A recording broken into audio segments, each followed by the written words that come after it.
Hello दोस्तों। यदि आप भी किसी की बातों में बहुत जल्दी आ जाते हैं तो इसीलिए हम आपके लिए आज एक कहानी लेके आए। इस कहानी को सुनने के बाद आप किसी की बातों में नहीं आओगे। चलो कहानी को शुरू करते हैं। एक जंगल में एक शेर रहता था। गीदड़ उसका सेवक था। जोड़ी बहुत अच्छी थी। शेरों के समाज में तो उस शेर की कोई इज्जत नहीं थी क्योंकि वह जवानी में सभी दूसरे शेरों से युद्ध हार चुका था। इसीलिए वह अलग थलग रहता था।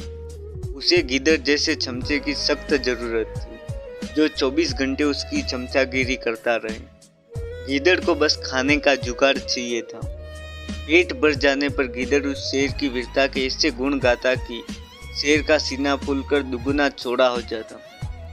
एक दिन शेर ने एक बिगड़ेल जंगली सांड का शिकार करने का साहस कर डाला। सांड बहुत शक्तिशाली था।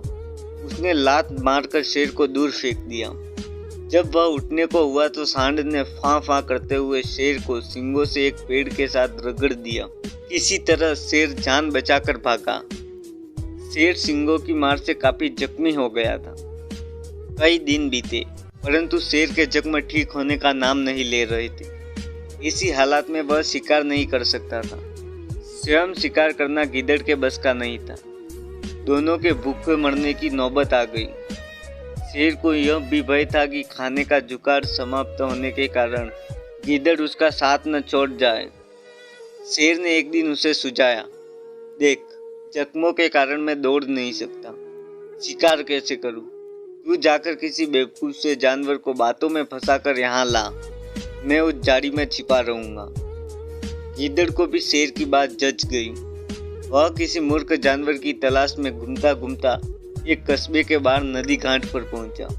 वहां उसे एक मरियल सा गधा घास पर मुंह मारता नजर आया। वह शक्ल से ही बेवकूफ लग रहा था।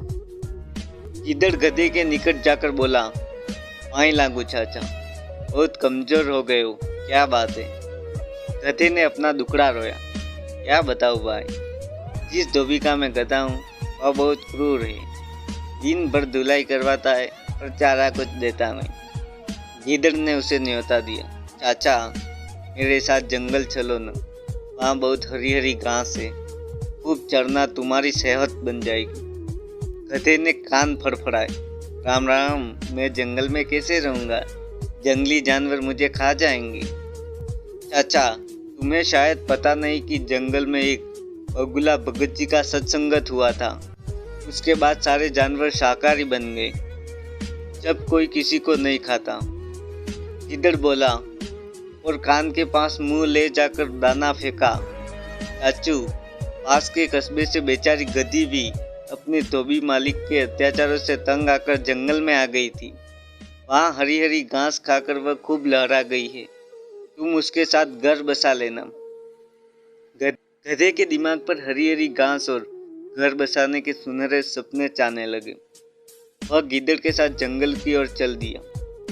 जंगल में गीदड़ गधे को उसी झाड़ी के पास ले गया जिसमें शेर छिपा बैठा था।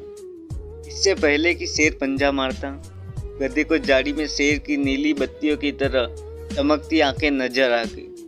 वह डर कर उछला, गधा भागा और भागता ही गया। शेर बुझे स्वर में गीदड़ से बोला, भाई इस बार मैं तैयार नहीं था, तुम उसे दोबारा लाओ, इस बार गलती नहीं होगी। गीदड़ दोबारा उस गधे की तलाश में कस्बे में पहुंचा। उसे देखते ही बोला, चाचा तुमने तो मेरी नाक कटवा दी, तुम अपनी दुल्हन से डर कर भाग गए। उस झाड़ी में छुपे दो चमकती आंखें दिखाई दी थी जैसे शेर की होती। मैं भागता न तो क्या करता, गधे ने शिकायत की। गीदड़ झूठ मूठ माथा पीट कर बोला, चाचा वो चाचा, तुम भी कितने मूर्ख हो।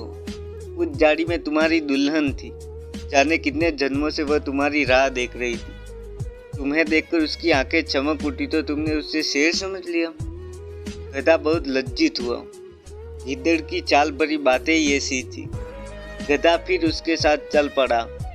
जंगल में झाड़ी के पास पहुंचते ही शेर ने नुकीले पंजों से उसे मार गिराया। इस प्रकार शेर व गिद्दड़ का भोजन जुटा। दोस्तों, इस कहानी से हमें यही शिक्षा मिलती है कि दूसरों की चिकनी चुपड़ी बातों में आने की मूर्खता हमें कभी नहीं करनी चाहिए। हमें किसी की बात को बहुत जल्दी नहीं मानना चाहिए।